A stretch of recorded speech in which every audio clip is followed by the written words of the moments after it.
లాగా చూస్తుంటారండి. అందుకని ఆదివారం దయచేసి మీరు రావద్దు, కానీ శనివారం ఆలోచన రండి సార్, మీకు 2 గంటల సమయం ఎంత మాట్లాడాలంటే నేను రాలేదండి. ఏమన్నా ఎందుకు రాలేవు?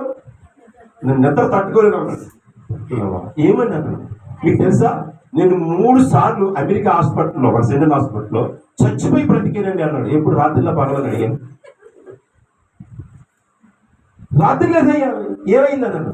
కళ్ళు తేలేసేసానండి. హాస్పిటల్ తీసుకెళ్ళిపోయారు, సెలవు ఎక్కించారు. రాత్రి అంతా నిద్ర పట్టలేదు నాకు అన్నాడు. మరి ఇది అవలేదు కదా కదా. నువ్వు చేయకపోతే దేవుడి చేయిస్తాడు ఆల్రెడీ ప్రేయర్. అర్థమైందా? ఎక్కడ మాట్లాడలేదండి. క్రిస్టి చాపెట్టి ఇద్దరికి కూర్చొని అందరూ అంటారు ఆ మాటలు. నువ్వు ఆల్రెడీ ప్రేయర్ నువ్వు చేయడానికి చెప్తున్నా కదా. దేవుడి చేత ఆల్రెడీ ప్రేయర్ చేసే రోజులు కూడా వస్తాయి. ఏమంటే హాస్పిటల్ రోగుల దగ్గర కూర్చొని చేసిన రోజు మాకు ఎన్ని ఉన్నాయి? నిద్ర లేకుండా పరిగెట్టిన రోజు ఎన్ని ఉన్నాయి? శవాల దగ్గర కూర్చునే రోజులు ఎన్ని ఉన్నాయి? దీనికంటే విలువ లేదా ఆల్రెడీ ప్రేయర్? ఏమమ్మా, నీ ఇంట్లో చచ్చిపోతే రాత్రి అంతా నిద్ర లేకుండా ఆడికి ఇచ్చి, ఈడికి నీళ్ళు ఇచ్చి, ఆడికి సీరలు ఇచ్చి, ఈడికి బీరు ఇచ్చి, తెల్లవాళ్ళు కాపలా కాసి ఆడుతో వేస్తున్నప్పుడున్న విలువ దేవుడికి లేదా? చచ్చిపోయిన శవానికైనా విలువ లేదు. ఉంది కానీ అమ్మా, విలువ ఉంది కానీ జీవము గల దేవునికి ఏం లేదట, విలువ లేదు. హల్లెలూయా, హల్లెలూయా. దేవునికి ఇచ్చే విలువ ఏ పాటతో ఒక్కసారి కొలత కొలుకుంటే, మనం నీరు ఒక్కసారి పొట్టుని లెక్కి చల్లితే ఆ తుప్పలో త్వరనాడు కూడా కాదు మన విలువ, దేవునికి ఇచ్చిన విలువ. హల్లెలూయా. ప్రియమైన వాళ్ళని గమనించండి. దేవుడు మీతో పాటు నాకు బుద్ధి చెప్తున్నాడు, నాతో పాటు మీకు బుద్ధి చెప్తున్నాడేమో. సరి చేసుకుందామా మన జీవితాల్ని? ఎక్కడైనా మారుదామా? మారుదామొద్దా? మారుదామొద్దా? మారుదామొద్దా? మారుదామన్న చేతులెత్తండి, మారనవ చేతించండి. హల్లెలూయా. నిజంగా మారుతారా? నిజంగా నిజంగా ఈ మంగళవారం చర్చలు, ఈ మంగళవారం ప్రత్యేకమైన ప్రార్థన మీ సమస్యల కొరకు, మీ బాధల కొరకు. ఒకటి చెప్తున్నా, నేను ఒక్కడే ప్రార్థించిన, మీరు ఒక్కడే ప్రార్థన చేస్తాను. ఒకటే మాట, మీరు నాకు చక్కగా పరమాణం వండి ఇంటికి పంపితే తృప్తి వేరే, మీతో కలిసి తృప్తి వేరే. తేడా చెప్తాను మీకు. ఏంటో సార్ చెప్పండి, ఏంటి తేడా చెప్పండి. మీరు నాకు పంపించిన పరమాణం ఇంటి దగ్గర తీసుకుంటే బాగుంది అన్నమాట మీకు అనిపించదు. నాలో తింటున్నప్పుడు అనుభూతి మీరు చూడలేరు, నా ఆనందాన్ని మీరు గమనించలేరు. కనుక ఇంటికి పంపించిన పరమాణం కంటే ఇంటి దగ్గర వండిన పరమాణం తించిన ఆనందం ఉంటుంది నాతో పాటు మీ అందరికీ కూడా. కనుక మీరందరూ కూడా ఈ శుక్రవారం మీ భర్తలు మార్చబడలేదా? శుక్రవారం కదా, మంగళవారం. మీ భర్తలు మార్చబడలేదా? ఎంతమంది భర్తలు మార్చబడలేదు? చేతులు ఎత్తండి, చేతులు ఎత్తండి. గట్టిగా ఎత్తామా పైకి అయితే సంగతితో సగం ఎత్తే మేనతో అయిపోతాం. ఇప్పుడు మంగళవారం ప్రార్థన, శుక్రవారం కూడా ఉందండి, అదే అది కూడా ఉంది. మంగళవారం మ్యాక్సిమం సాయశక్తుల, ఎందుకంటే శ్రమ దినాలకు ఎంటర్ అవుతున్నాం కాబట్టి ప్రభువు ఒక ప్రేరణ ఇచ్చాడు. మీకున్న కష్టాలు ఏమై ఉన్నాయో, మీ సమస్యలు ఏమై ఉన్నాయో, మీ బాధలు ఏమై ఉన్నాయో, మీ సోదరులు ఏమై ఉన్నాయో, మీ ఇంటికి పిల్లంటే మేము ప్రార్థన చేస్తామంటే ఇంటికి పిలిస్తే పాచకరి కానుక వాళ్ళు ఏమి చేయకూడదు. ఇది బాధే, ఇది కూడా బాధే. మీరు కానుక కోసం వస్తున్నారో అనుకోకండి, పొరపాటుని ప్రార్థన చేయడానికి వస్తానని చెప్పాను. ఈ లోపల నాకు నరకం, నాకు శోధన.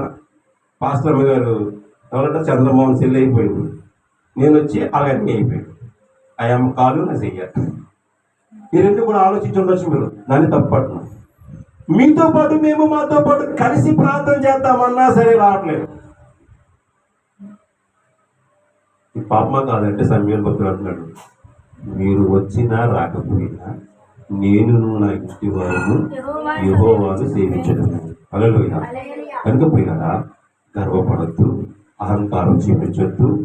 దేవుని మహిమపరచడానికి ప్రతి కార్యం మన పక్షాన జరుగుతుంది. ఇదిగో ఇన్నాళ్ళ బట్టి నలుగుతున్న ఈ శ్రమ నుంచి దేవుడు నాకు విడుదల కలుగు చేసే సాక్ష్యము నీ నోట ఉండాలంటే నీ తల ఆయన సన్నిధిలో ఉంచాలంటే. హల్లెలూయా, హల్లెలూయా, హల్లెలూయా. కనుక ప్రత్యేకమైన శ్రమల గురించి ఈ మంగళవారం కూడికి పెడుతున్నాను. ఉదయం 10-11 నుంచి స్టార్ట్ అవుతుంది. 10 నుంచి నేను ఖచ్చితంగా వచ్చేస్తాను, ఉదయం మీకు వచ్చేస్తాను. నేను సాష్టాంగపడి ప్రార్థన చేస్తాను. నాతో పాటు మీరు కూడా సాష్టాంగపడి ప్రార్థన చేయండి, లేదంటే కుర్చీల మీద కూర్చొని ప్రార్థన చేయండి. మీ ఇంటి దగ్గర అలాగా ప్రార్థన చేయలేకపోతున్నారు, ఎందుకంటే అలసడి ఎక్కువ. ఇంట్లో అలసడిలో వాళ్ళు ఏమవుతుందట చెప్పండి, అలసడి నుంచి మనం తప్పించుకోలేక వాళ్ళతో పాటు మనం ఏకీపిస్తున్నాం కాబట్టి అలసడి నుంచి బయటపడింది ఈసారి. మీ పనులని పక్కన పెట్టేసుకోండి. ఇదిగో ఈ మంగళవారం ఒక దినమే కోట్లు మనం సంపాదించారు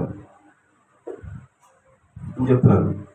ఈ మంగళవారం ఒక దినమే నేను రాజ్యాన్ని స్థాపించలేను. ఈ మంగళవారం ఒక దినమే నేను మరణాన్ని జయించలేను. ఈ మంగళవారం ఒక దినమే నా పనులన్నీ దేనికి ఆటంకం కలుక్కుంటా. నేను దేవుళ్ళలో బ్రతకలనుకునే కానీ అనేకమైన ఆటంకాలు వస్తాయి. ఓ భక్తుడికి మాట విన్నా నేనన్నా మాట అనుకున్నాను. ఎంతవరకు అతను అన్నాడు, ఇంత చెప్పిన భక్తుడే వాళ్ళ కొడుకు అన్నాడట, అరే తెలుసో తెలియకో మీకు అందరికి అవగాహన లేకో నేను ఆదివారం తెల్లవారు చచ్చిపోయినాను. తెల్లవారిని 5 గంటల సమయాన్ని మీరు ఏం చేస్తారు తెలుసా? ఎవరికి చెప్పొద్దు. మా నాన్న చచ్చిపోయాడు, మా ఆయన చచ్చిపోయాడు, మా నాన్న చచ్చిపోయాడు, తొందర ఏకండి సైలెంట్గా చచ్చిపోయిన వాళ్ళు చూసి తలుపులు గెడబెట్టేసి తాళం వేసుకొని అమ్మ మీరందరికీ చర్చికి వెళ్ళిపోయి ఆరాధన అయిపోయిన తర్వాత అప్పుడు ఇంటికి వచ్చి అప్పుడు చెప్పండి అందరికీ, మా నాన్న తర్వాత 6 గంటలు చచ్చి నా సాగు కోసం ఆరాధన మానకండి అని చెప్పారు. ఈరోజు పక్కింటుడు సాగు కోసం ఆరాధన మానేస్తామా? నిజంగా దేవుని ప్రేమించేవాడు పొద్దుకాలం ఉంటుందండి. ఇదే మాట నేను చెప్పాను. నా భార్య చచ్చిపోయినా, నా తల్లిదండ్రులు చచ్చిపోయినా, ఎవ్వరు చచ్చిపోయినా సరే నేను ఈ మందిరం తర్వాత చెప్పాను. నేను అనుకోను అని నాకన్నా గొప్ప మాట పలికాడు. ఈరోజు నేను చెప్తున్నాను, నేను చచ్చిపోయినా నా పంప పడి మీద ఆడకండి, నా ఇంటికి పరిగెట్టి రాకండి. ఆదివారం అయితే నేను చెప్తున్నాను, దేవుడు మందిరం తలుపు మూయపడకూడదు, తలుపు తెరిచి ఉంచాలి. హల్లెలూయా. ఆయన చనిపోయినప్పుడు సేవాలయం తెరలు తెరిచి ఉంచే మనం ఎప్పుడు వెళ్ళడానికి ఆహ్వానం ఉంటుంది.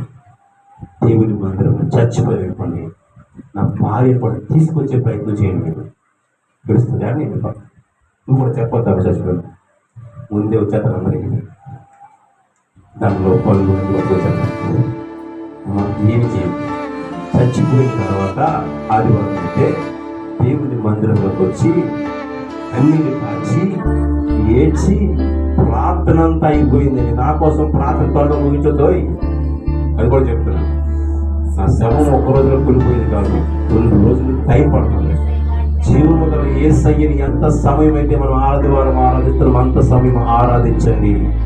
ఆ రోజు పశ్చాత్తాపంతో వాక్యం చెప్పగలను లేపుతాడు దేవుడు. రోజు ఆ రోజు పశ్చాత్తాపంతో కన్నీరు కాచే వాళ్ళు లేపుతారు. రోజు ఇవన్నీ అయిపోయిన తర్వాత అప్పుడు మా ఇంటికి నా శవానికి ఇదే నా మొదటి ఆహ్వానం. హల్లెలూయా. నా మరణానికి మొదటి ఆహ్వానం తెలుసా? నేను చచ్చిపోయినని చెప్పేసి ఆదివారం తలుపులు వేయబడితే ఒప్పుకోను. ముందే చెప్తాను, నేను ఆదివారం చచ్చిపోయినా ఏదైనా ఆదివారం మందిరంలోకి వచ్చి మందిరంలో ఆరాధన పాటలు అన్ని జరిపించుకొని తర్వాత ఇంటికి రండి, అప్పుడు నా సమాధి పెళ్లికి తీసుకెళ్ళండి. అంతవరకు కూడా ఎవరైనా ఇది ఉల్లంఘించి ఈ మాట ఉల్లంఘించి నా దగ్గరికి వస్తే దేవుని మాట ఉల్లంఘించడానికి హల్లెలూయా. ఈరోజు ప్రతికూలడానికి కృపబట్టి, నడుచుడానికి కృపబట్టి, మాట్లాడడానికి కృపబట్టి ఇది గ్రహించుకున్న అందరూ కూర్చోబెట్టి ఉంటాము. అంత చివరిగా ఒక మాట యోహాను వార్త 11వ అధ్యాయం 4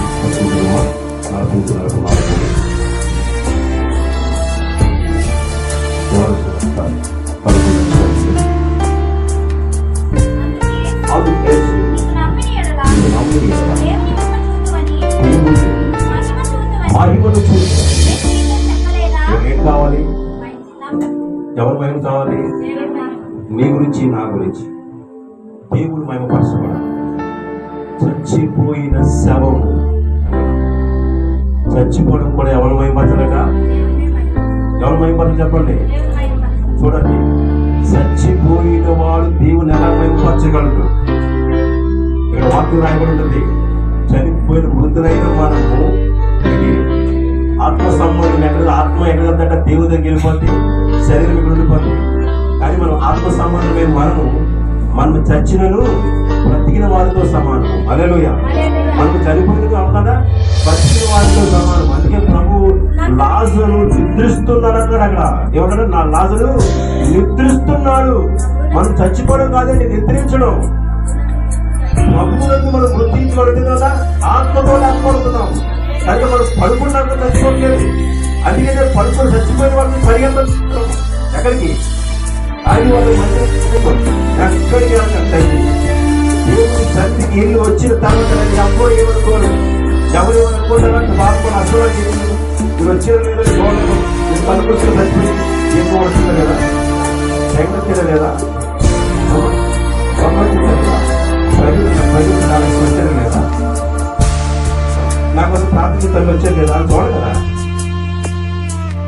నా భార్య ఒక వీటి కొనుక్కోవడం మీరు అవసరం లేదు. చెప్తాను ఆ అమ్మాయి ఏమనుకుంటే నేను బాధపడద్దు, అది ఫీల్ అవ్వద్దు. ఫీల్ అయ్యి వచ్చేది పరిగెట్టిపోయి చచ్చిపోయిందంటే రాలేదని ఫీల్ అవుతాను నువ్వు అనుకునే వ్యక్తి నేను కాదు. నా భార్య కాదు. ముందు ఆదివారం ఒకవేళ చచ్చిపోతే మొత్తం అందరూ కూడా దేవుని సన్నిధిలో రండి. ఇదే చేసాం కానీ గతంలో గుర్తుందనేది మీకు 2 విషయాలు చేస్తాం. ఇదే పని చేస్తామా లేదా? వచ్చే మిగతాం కానీ చచ్చిపోయిన దేవుని సన్నిధికి వచ్చే అది ఏమైనా ఆ రోజు ఎంత ఘనంగా జరిగింది కార్యక్రమం. ఈ ఆరాధన మానేసి అక్కడికి వెళ్ళిపోయి కూర్చుంటే ఆల్మన్లు ఏమంటారో తెలియదు, మన వాళ్ళు ఏమో తెలియదు. నోరు అవతలు పోయిస్తాడు దేవుడు. ప్రియమైన వల్ల దేవుడికి మహిమకరంగా మనం బ్రతకాలి. చచ్చిపోయినా సరే లాజరు ఆయన మాటలు చెప్పిన తరువాత మన స్నేహితుడైన ఏంటంటే దేవుడికి ఎవరైనా లాజరు, దేవుడి స్నేహితుడైన లాజరు నిద్రించుచున్నాడే కానీ అతని నేను కొనుక్కోగలుగుతున్నాను వారితో చెప్పగా శిష్యుడు ప్రభువా అతను బాగుపడనిది అతని మరణమును గురించి ఆ మాట చెప్పిన కానీ వారు ఆయన నిద్ర విశ్రాంతి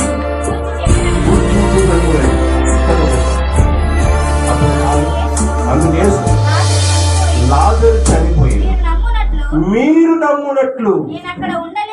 ఏమన్నాడట చెప్పండి? మీరు నమ్మునట్లు అక్కడ లేను, అయితే మీ నిమిత్తము సంతోషించుచున్నాను.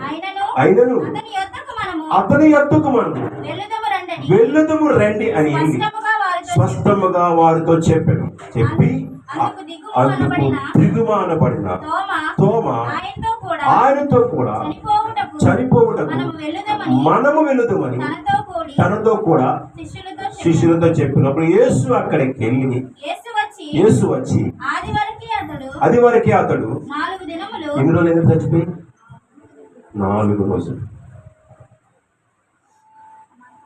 4 రోజులు నిత్యుడు సహోదరి కన్నీళ్లు కారుస్తున్నారు, వేదన పడుతున్నారు, దుఃఖంతో ఏడుస్తున్నారు.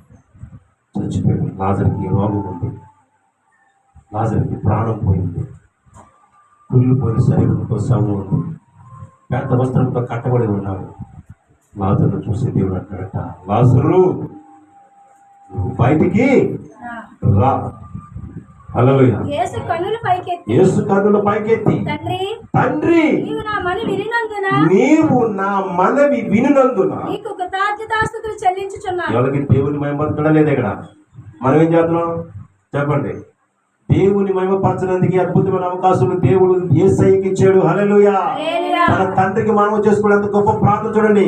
నీవు నా మనవి వినునందున నీకు కృతజ్ఞతాస్తుతులు చెల్లించుచున్నాను. నేను ఎల్లప్పుడూ నా మనవి వినుచున్నావు నేను ఎరుగుదును. కానీ నీవు నన్ను పంపితివని వీళ్ళందరూ మనం ఎవరు తెలుసుకోవడానికి మనం ఏం చేయాలట?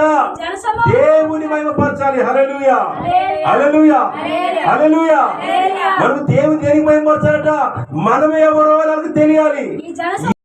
ఎవరో అది కోసము దేవుడు బయటకు వస్తే అక్కడ శాస్త్రులు పరిశీలన కోసం మాట్లాడుతున్నారు. అధ్యాయం ఇంటికి చదువుకోండి. ఈయన ఉంటే మనకి చాలా బాధ, ఈయన ఉంటే మనకి నష్టము, ఈయన ఉంటే అందరికి వెంబడిస్తారు. మన మాట ఎవరో లెక్క చేయరు, మళ్ళీ ఎవరు పట్టించుకోరు.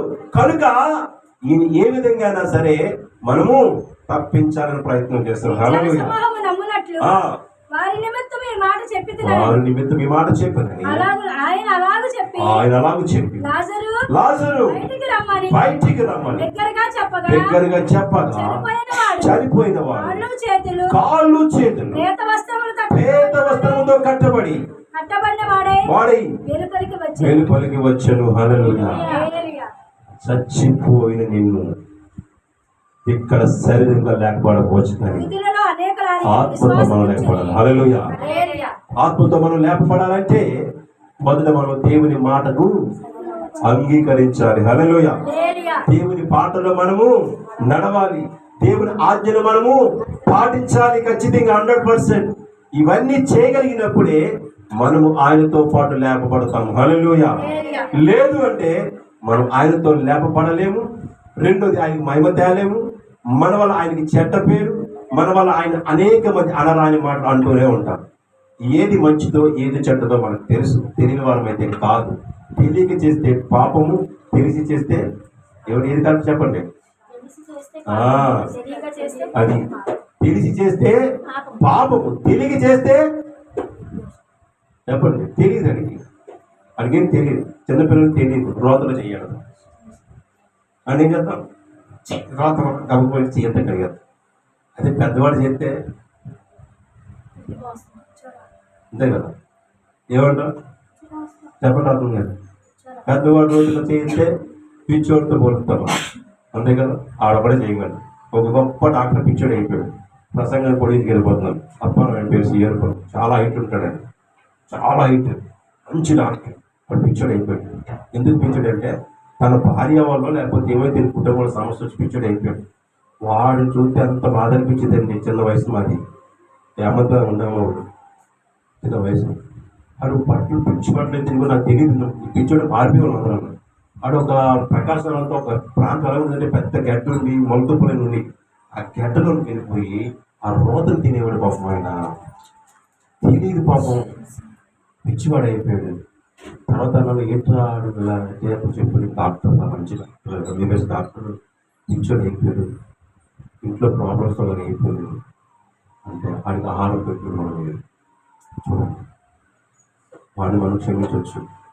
కానీ తెలిసి మనం చేద్దాం పనులు చూసారా, దానికి క్షమాపణ దేవుడి దగ్గర లేదు. కనుక మన శరీరములు, నోటిని, కంటిని, చెవిని అన్నీ కూడా కాపాడుకుంటూ దేవుని పైన తేవాలని కోరుకునే వాక్య సందేశం ముగిస్తున్నాను. God bless you. దేవుని ఆయన దీవించుగా. నెక్స్ట్ నుంచుందాం, అందుబాటు పడుకుందాం.